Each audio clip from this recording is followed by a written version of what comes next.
Hello everyone to another video. This is a short one, just showing you some tricks and so how to prepare your character and how to get your character rigs, your character setups to a next level of detail to perform better and to deform better. So the first part of this video will be about character topology and edge flow, and how to get this ready for animation and rigging and skinning. So let's get just into it. A lot of mistakes that people do. Let me turn off the textures, turn on the wireframe. For instance, on the neck, a lot of people model the neck straight down, so the edge would go from just like here from the ear down to the shoulder, and then here to about here the center of clavicle, and so on. So easy to model that way, but not easy to rig that way, because, or yes, it's easy to rig and skin that way, but your character won't look very good, or it won't look very detailed if you do this. You'll need a much higher resolution and tricky weight painting to get this look cool when the character neck moves. This addresses especially for female characters because they emote very much with the neck. So when a woman talks and emotes, there's a lot going on in the neck, and if you want to put that in your rigs and your character, you need to model the right topology for this, get the right edge flow in. So good thing is model these large muscles that come from the neck down to this start of the clavicle. So this would be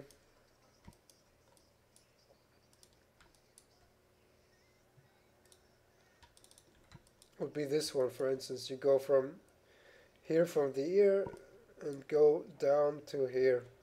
So this becomes very easy for skin weight painting. You can do some blend shaping to get this neck move correctly. So I already made some blend shapes for this one. Tied them to the rotation of the neck joint. So when I rotate her head, you see this left muscle gets under the skin, gets a little bit down and almost disappears. It's no longer visible.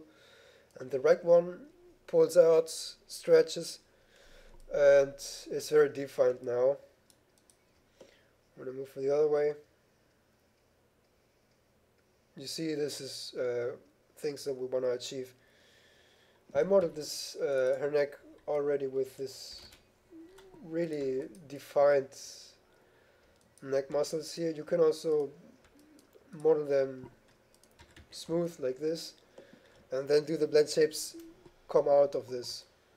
I did it the other way, personal preference, just to see how this looks stretched. But that's it for the neck, for instance. So the face, everyone knows. Edge flow, edge loops needs to like resemble the facial muscles, and there are certain edges in edge loops you need to get in, especially if you want to, for instance, when your character smiles, you want to get this nice little pulling out of the cheeks and having some cool little realistic smile. So this is important for the face or the eyes. You need some, these are cartoonish eyes, but it applies to realistic eyes too. You need to have these edge loops here, so skinning and the deformation of the eyes will behave better.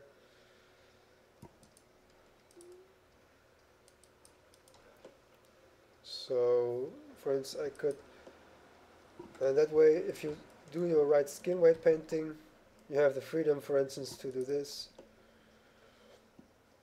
And you can be very creative with your eyes and facial performance.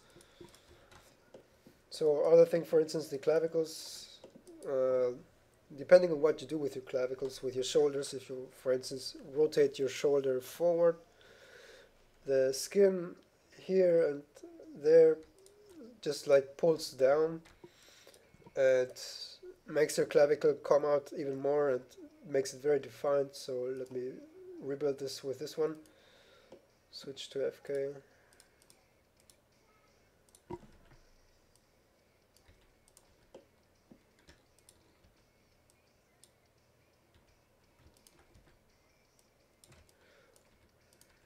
I don't know, just a very simple posing, just like this. And then I made a blend shape for this too, connected it to this attribute. And this, get rid of this necklace and the controls. So you see, this can come in very handy to have the clavicle look more detailed, more dynamic.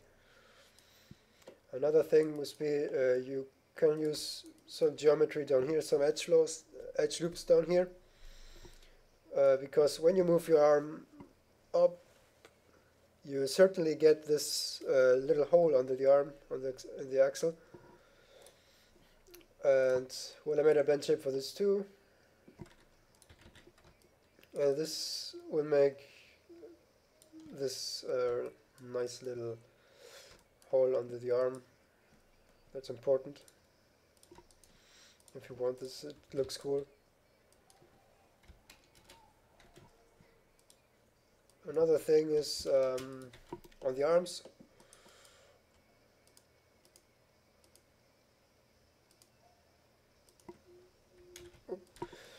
On the arms, what I do when I model the arms is I model them pointing down. So yeah, I model them in T pose and rig them in this pose because I like my models bind pose to be this, with the arms rotated down just a little. But what I wanted to say is model some rotation already, so that it will be easier and it will look better if you rotate your arm this way. You see now the edges are almost straight, and this is what we want. And if you want to rotate any further than this, you can. But at a certain point, when you take a look at your hands and try to rotate just your hands, at a certain point you cannot rotate it any longer as long as you don't rotate your arm. So the arm needs to get into this to a certain point. This can be this can be shown better in FK mode, IK mode. Let me go to this.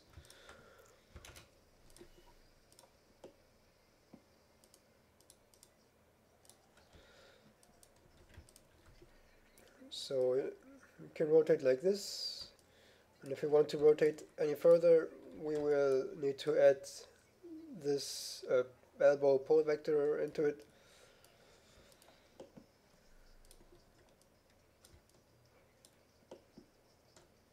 And if you want to go the other way around, it will be the same.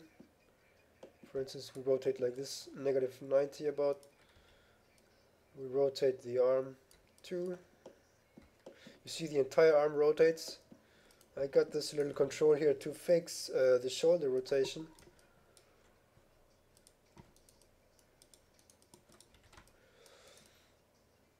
So that you get some realistic and some believable arm rotations, and not trying to rotate just from this part, because it's not like this in reality either.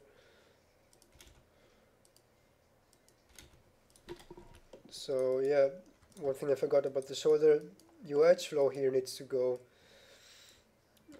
resemble, if you want to do this armpit thing, you'll need the edge flow here, you need more detail here, and it should go straight from the arm down, following the breast line, and here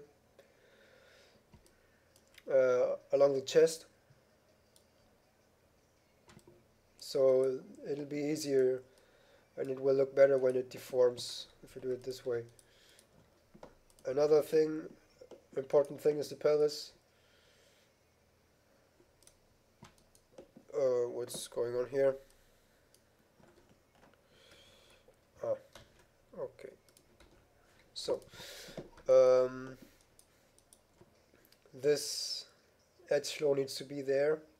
If it's not there, if you don't model it this way, it'll be very hard to get the leg when it bends forward to look good. So let me show this on another example to you.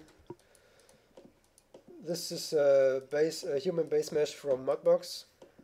It's very good for sculpting. If you want to sculpt, you may want to use a topology like this, where it's super simple and very straightforward, very grid-like. No fancy edge loops going on here. But you see here, it's just like they created like a cylinder for the torso, and when they got down here, they just like extruded the legs straight forward down. So you get this rather horizontal edges, and this won't look good when you bend your legs, move your legs forward, because of this. The edges here won't support this. It will look strange up here. The skin weight painting is going to be harder too. So let me show you how this looks on this one.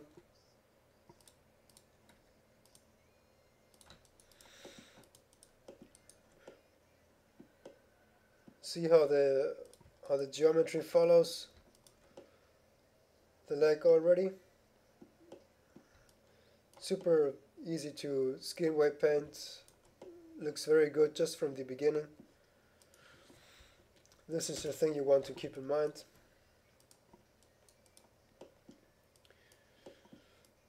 So yeah, that's for the edge flow, the topology of your character. Just some few tips to keep in mind when you want your character to deform cool and look good. And now the second part of this video is about secondary motion. When you have your rig already finished and so everything is set up, everything moves correctly, you may want to add secondary motion to your character to make it look believable, dynamic, and maybe even to hide certain errors in your animation. That's don't take that serious, but it's like just like this. Animations will look better just by adding some secondary motion into it. Like on this character, I have 4 things that do secondary motion. I have the dress, there is encloth. So you see it follows the character in a secondary way, moves just a little bit later than the character herself.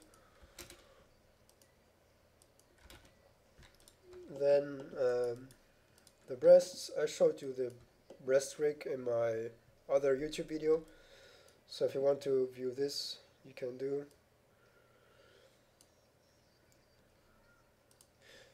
Would look good if this the breast way would be static, like some hard material. Doesn't look cool. Then the necklace, this is just with a hair curve, and connected these little spheres with a man, why doesn't this show up in the input? Ah, that's it here, with a point on curve node. I may show you in another video how to create point on curve nodes and how to attach them to your curve. It's a very hidden node in Maya. Not a lot of people know about this, but it's super cool to use. And yeah, of course the hair. So she has a lot of hair. I picked this character to be rather cartoony, so I didn't use Maya hair to do this. I just made geometry hair and rigged it with joints and hair curves driving the joints. So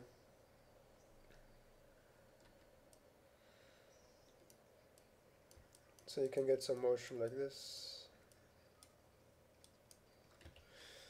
I may need to do some tweaking later, but testing out things. So let me show you how I did the hair really quick in a theory.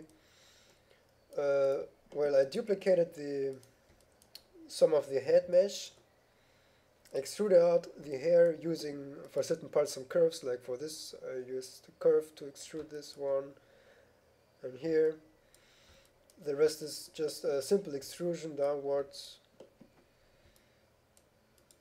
You may know how to do this. So then created some joints to drive the main parts of the hair. So a joint chain for this little part, joint chain for this one, a joint chain for this one, and for this one, and two chains for the general hair, for the entire hair going down. And then I created two different hair systems. One hair system is for the short joint chains, so would be these four. Because these deform in a different way than the large hair, I want them to hold their shape a little bit better. So the input curve attract attribute is a little bit higher on this hair system. And for the large hair, I want it to be very loose, follow gravity, follow wind. So there's almost no input attract on this.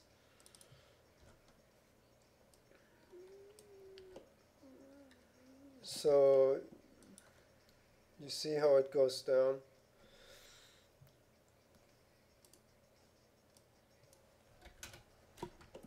And then the base curves, the input curves, are parented to the joints, so they follow along correctly.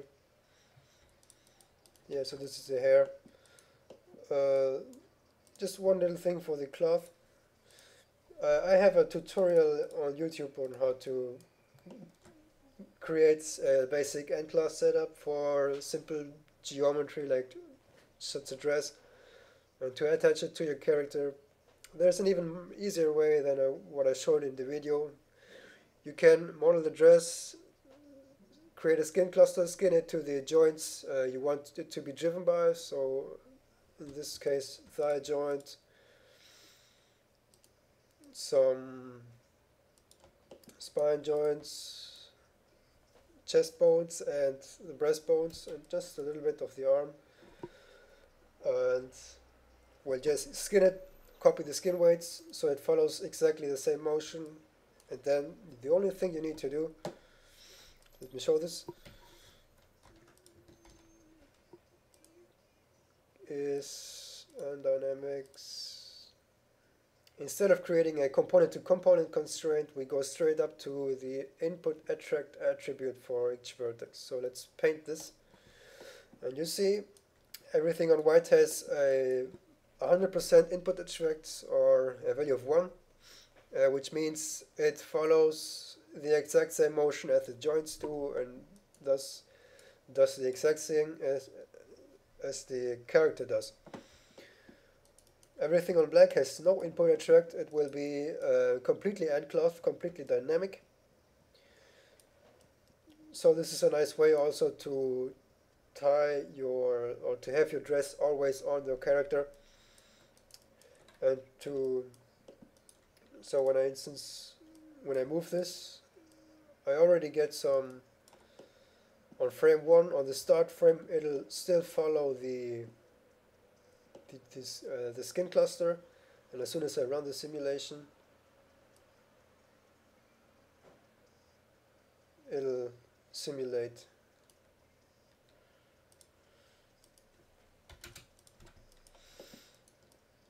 Yeah, so these are the couple of tips to improve your character performance, your believability, the dynamic behavior of your character. If you keep those things in mind and implement it in a good way in your rig, you'll get some nice characters. So if you have any questions, leave comments, write PMs, find them out yourselves, I don't know. I'm happy to help you. If you have anything, just ask me.